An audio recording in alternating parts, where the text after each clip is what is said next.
Madame Sybille Pécriot, conseillère départementale de la Vienne, représentant M. Alain Pichon, président, M. Damien Daubis, président de la FNADEPA Vienne, cher Damien, Mesdames et Messieurs, chers amis, je suis heureux et fier de vous accueillir ici à Poitiers à l'occasion de notre 39e congrès national. Bienvenue à toutes et à tous. C'est dans ce magnifique territoire où, depuis des décennies, des directeurs militants de la FNADEPA Vienne portent haut nos couleurs que nous avons décidé de poser nos valises.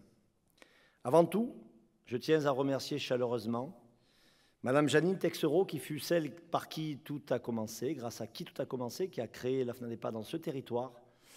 Madame, merci beaucoup pour tout ce que vous avez fait. Vous avez été le point de départ de cette aventure, le point de départ de cette arrivée. Et véritablement, un grand merci à vous. Et chacun ici se joint à moi pour vous remercier à la fois de ce que vous avez fait et de votre présence aujourd'hui.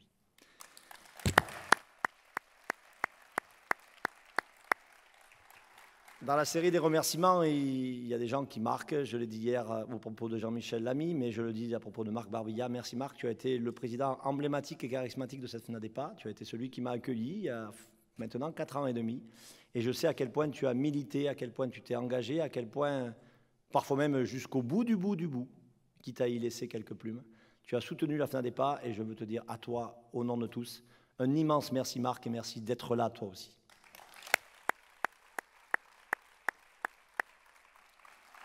Il y a ceux qui ont fabriqué, puis ceux qui continuent à faire vivre cette FNADEPA. Merci Damien, merci à toi, à toute ton équipe avec vos t-shirts violets magnifiques du premier goût, du meilleur goût. Et vous allez pouvoir, tous et toutes, vous faire scanner les fesses toute la journée.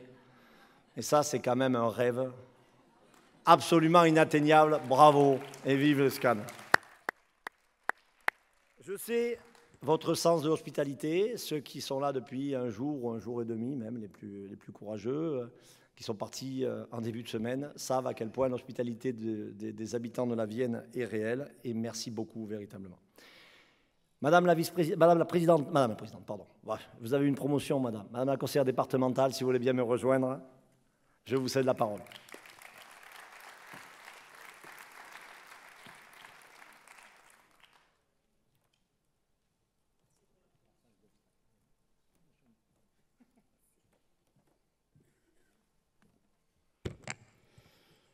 Messieurs les présidents, mesdames, messieurs les directeurs, mesdames et messieurs, je vous prie tout d'abord de bien vouloir excuser le président du département, Alain Pichon, qui n'a pas pu être là aujourd'hui.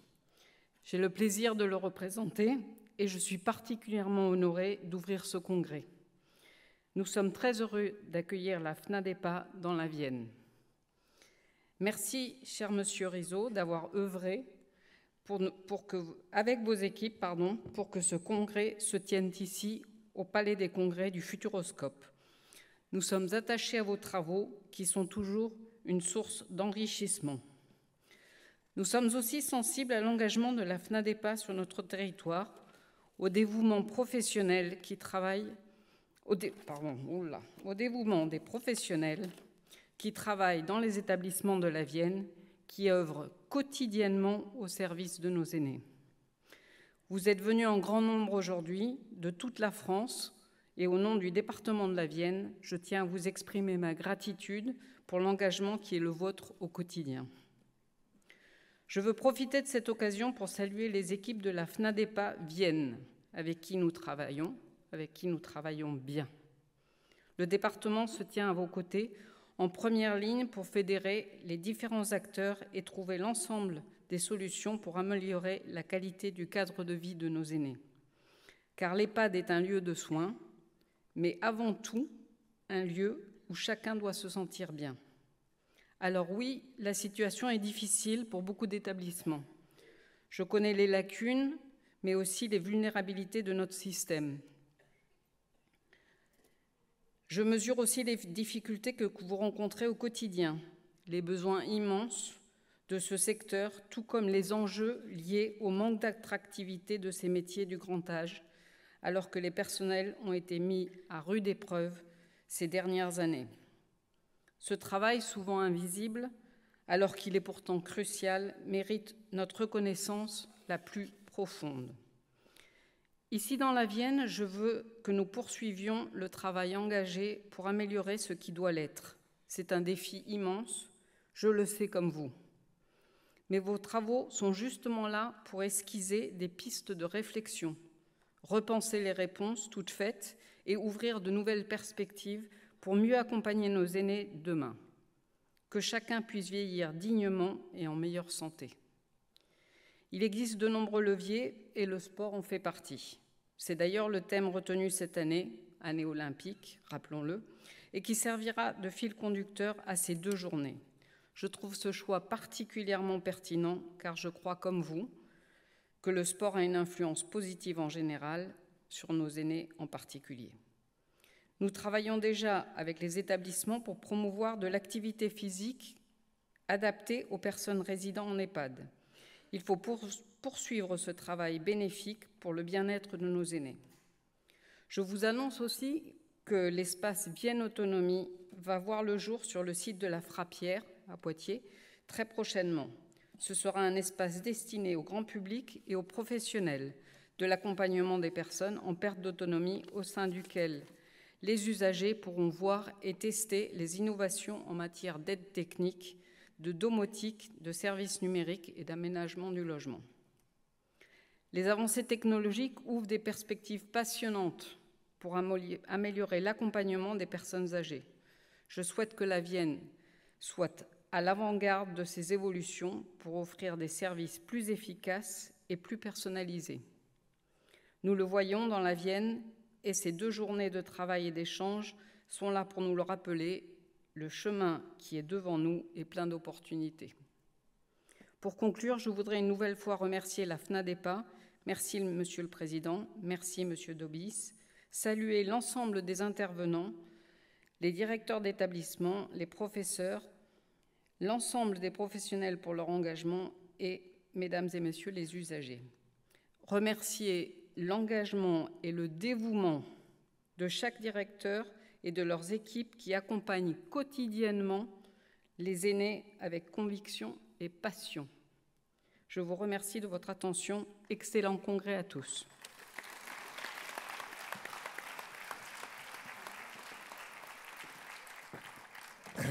Merci beaucoup, Madame, pour ces mots. Cher Damien.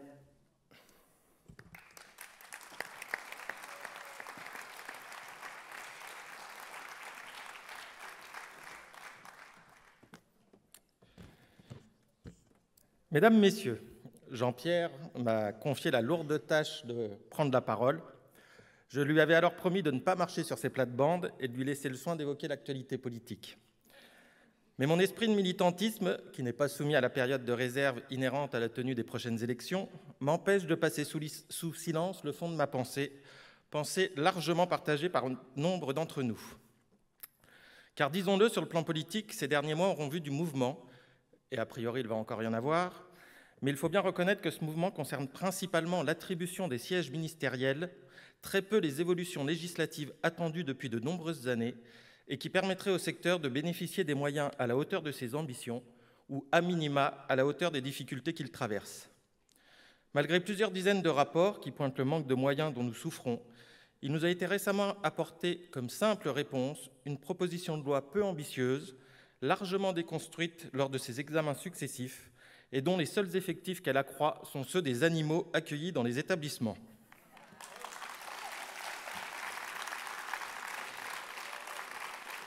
Bref, ce n'est pas cette proposition de loi qui relève finalement de la mesurette qui améliorera les conditions de vie de nos aînés. Mais je préfère m'arrêter là et je laisse le soin à Jean-Pierre de développer. Je vais donc revenir à un ton plus consensuel et je vous souhaite à tous et toutes la bienvenue. C'est avec un immense plaisir que la FNADEPA de la Vienne accueille le congrès organisé par l'instance nationale sur son département. 2024, année des Jeux Olympiques, le thème du congrès s'est naturellement orienté sur le sport. Pendant ces 2 jours, nous allons donc pouvoir parler du corps et de l'esprit, explorer les valeurs que le sport et les secteurs médico-sociaux partagent, confronter nos pratiques professionnelles à la pratique sportive et mieux comprendre comment faire du sport régulièrement permet de mourir en bonne santé. Un vaste thème qui recoupe de nombreuses notions que nous côtoyons dans notre quotidien. La FNADEPA de la Vienne n'a que rarement l'occasion de parler d'elle lors d'un événement d'ampleur nationale tel que le congrès de ce jour. Je profite donc de la tribune qui m'est offerte pour nous présenter. Les prémices de la FNADEPA de la Vienne ont été érigées à la fin des années 90 à l'initiative de 6 directeurs motivés. Aujourd'hui, près de 25 ans plus tard, la FNADEPA de la Vienne compte 48 adhérents et est la première instance représentative du département.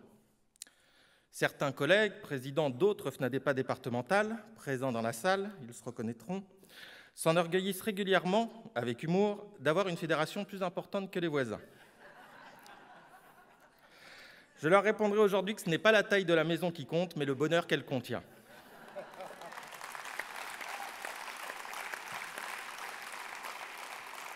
Jean-Pierre l'a fait, mais j'en profite également pour saluer ici les 2 chevilles ouvrières qui m'ont précédé à l'imminente fonction de président que j'occupe aujourd'hui, Madame Janine Texereau, qui est l'une des instigatrices de l'antenne départementale, et Monsieur Marc Barbilla, qui a été président pendant plus de 20 ans. Bien que maintenant tous les 2 heureux retraités, ils nous font l'honneur de leur présence aujourd'hui et au nom de l'ensemble des adhérents, je les remercie pour tout ce qu'ils ont bâti et nous ont légué.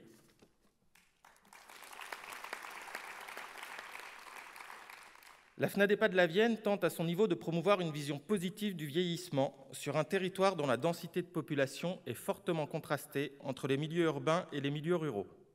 5e département le plus étendu de la région Nouvelle-Aquitaine, la Vienne se caractérise par un peuplement moyen, mais du fait de sa situation géographique privilégiée sur l'axe Bordeaux-Paris, elle affirme un dynamisme certain et une forte vitalité touristique. Une image valant mieux qu'un bon discours, nous nous sommes dit à la FNADEPA que le plus simple pour vous présenter notre beau département était de donner de notre personne. Nous vous proposons donc tout au long de la journée un jeu qui vous fera voyager sur notre territoire. Je vous explique. 13 autres administrateurs de la FNADEPA de la Vienne portent un polo similaire au mien et dont la couleur n'est pas sans vous rappeler un logo que vous connaissez bien. Polo qui taille un peu juste, je le précise.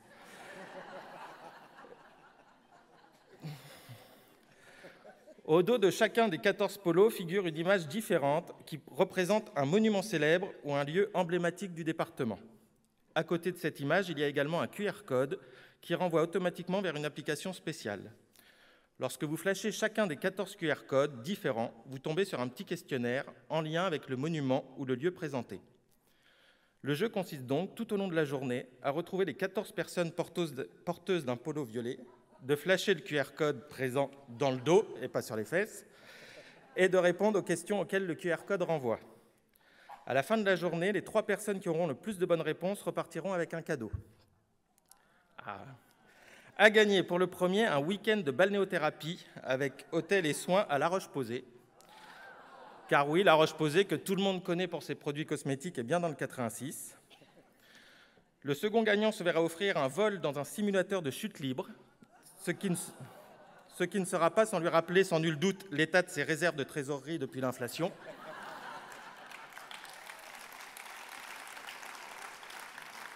Et pour le troisième, un panier garni de produits du terroir qu'il pourra allègrement consommer en repensant à tous les bons conseils sportifs qui lui auraient été prodigués pendant ces 2 jours.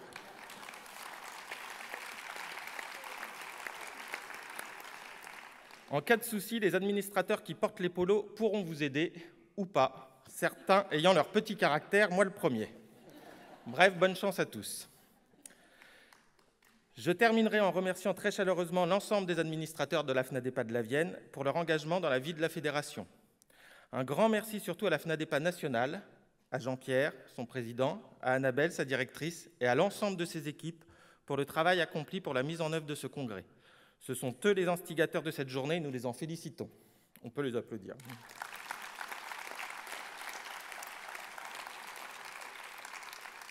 Et enfin, un grand merci à vous tous pour votre présence. En tant que professionnels, nous portons une lourde responsabilité pour nous adapter aux nouveaux enjeux de société, pour attirer et fidéliser les forces vives dont nous avons besoin, pour développer les meilleures conditions possibles pour que les métiers du grand âge bénéficient de la reconnaissance qu'ils méritent. En ces temps difficiles, plus que jamais, il est vital de ne pas baisser les bras, de rester mobilisés, de continuer l'engagement et, malgré la morosité, de continuer à porter un regard plein d'espoir vers l'avenir. Comme l'a dit Gérard Daboville, grand sportif, la pire des défaites, c'est celle de refuser le combat. Je vous souhaite à toutes et tous un très bon séjour dans la Vienne et un très bon congrès. Merci beaucoup.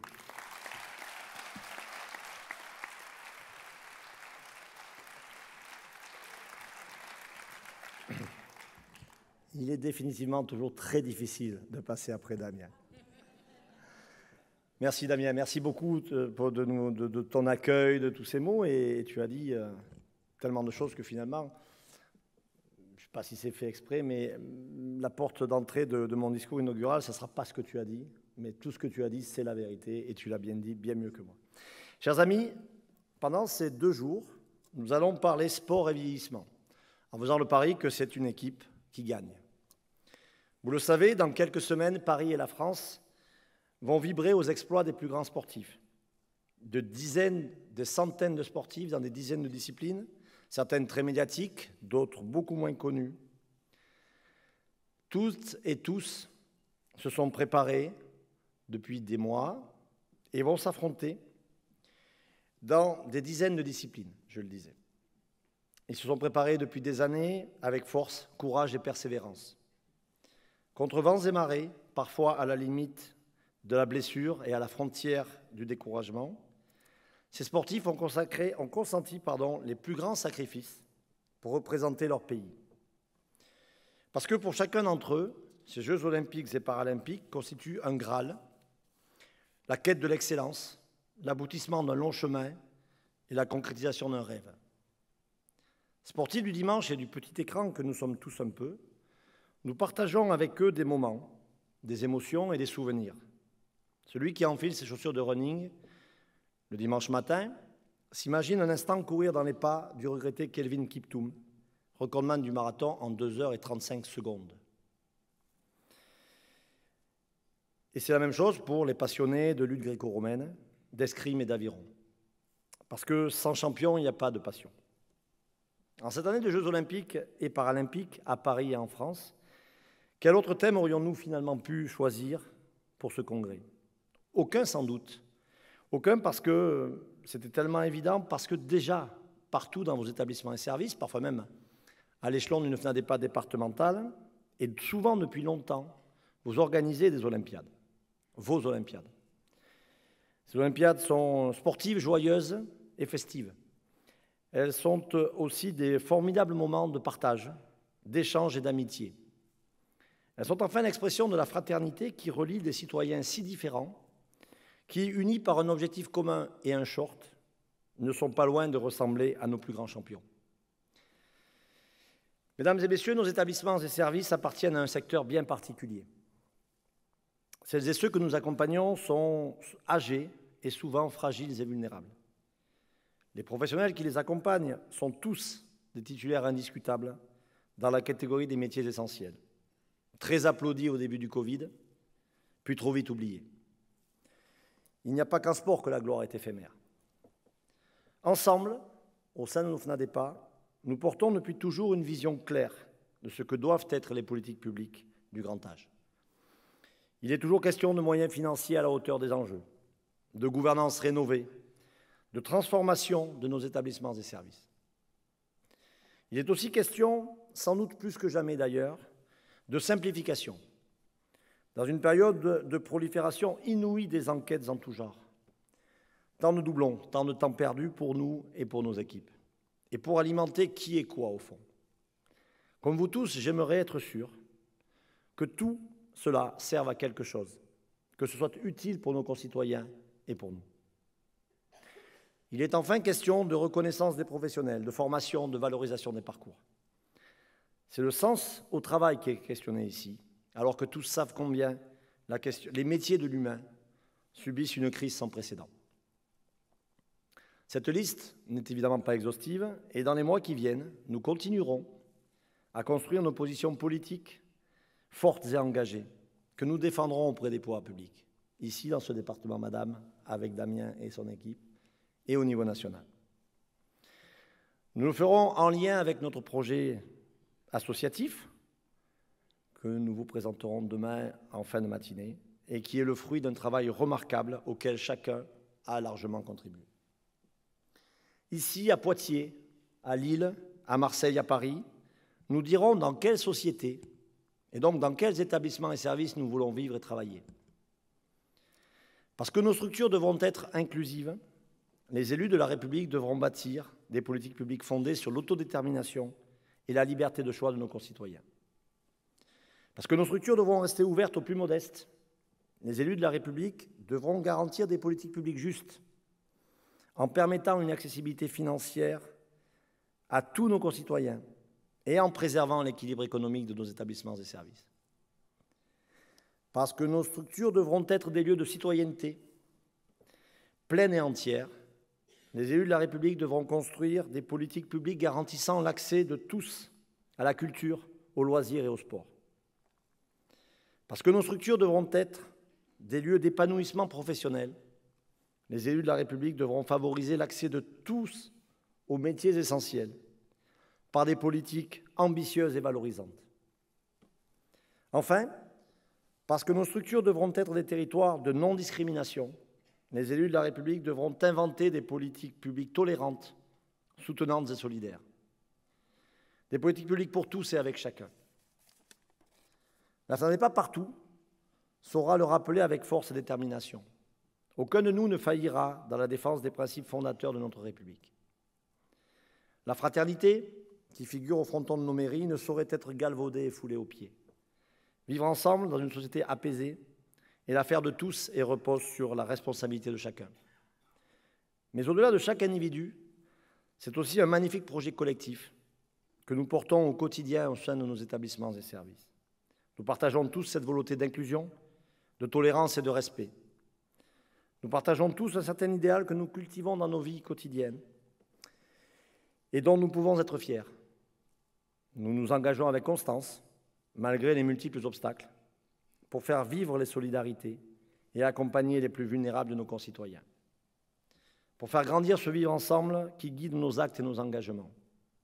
Pour donner plus de vie au jour de nos vieux. Voici quelques minutes, j'évoquais avec dépit l'afflux inédit de normes, d'enquêtes et de contraintes administratives, diverses et redondantes. Tout cela doit cesser et très vite, juste pour que nous puissions passer du temps à exercer notre métier. Celui qui consiste à accompagner les personnes âgées et leurs familles, à soutenir et animer nos équipes, à construire des partenariats vertueux, à développer des dispositifs innovants et stimulants. Un métier qui nous passionne, à n'en pas douter. Un métier qui emprunte à la fois au marathon et aux 100 mètres, au badminton et au rugby. Et que nous continuerons à mettre en lumière pour que nous aussi, à l'issue de nos parcours, puissions transmettre le relais à de nouvelles générations qui feront vivre cette flamme éternelle. Cette flamme qui, depuis la Grèce antique, éclaire les peuples et éloigne l'obscurantisme et la haine. Chers amis, je tiens à remercier chaleureusement celles et ceux qui ont accepté d'intervenir pendant ces 2 jours, mais aussi évidemment Annabelle Weck et toute l'équipe de la FNADEPA, qui ont œuvré avec efficacité pour que ce congrès soit une réussite. Des remerciements également aux sponsors de cet événement, la Société Mico Café, ainsi qu'à l'ensemble des exposants et des partenaires qui nous accompagnent tout au long de l'année lors des manifestations locales et nationales. Vous contribuez toutes et tous à la vitalité de notre réseau et à son développement constant depuis 1985. Adhérents et partenaires, nous n'avons certes pas le même maillot, mais nous partageons la même passion. Enfin, je tiens à remercier chacune et chacun d'entre vous. Votre participation en grand nombre, cette année encore à ce congrès, est un signe de votre engagement quotidien et de votre militantisme sans faille. J'y vois aussi le bonheur simple d'être ensemble. Une communauté de valeurs, de projets et d'ambitions. Une communauté terriblement inspirante. À toutes et à tous, je souhaite un très bon congrès. Et avant de céder la parole à Mathieu Massé, je veux citer Nelson Mandela. Nelson Mandela a dit « Le sport a le pouvoir de changer le monde. Il a le pouvoir d'inspirer, il a le pouvoir d'unir les gens, comme peu d'autres moyens le font. » Modestement, je crois que la FNADEPA a aussi un peu ce pouvoir-là. Je vous remercie de votre attention.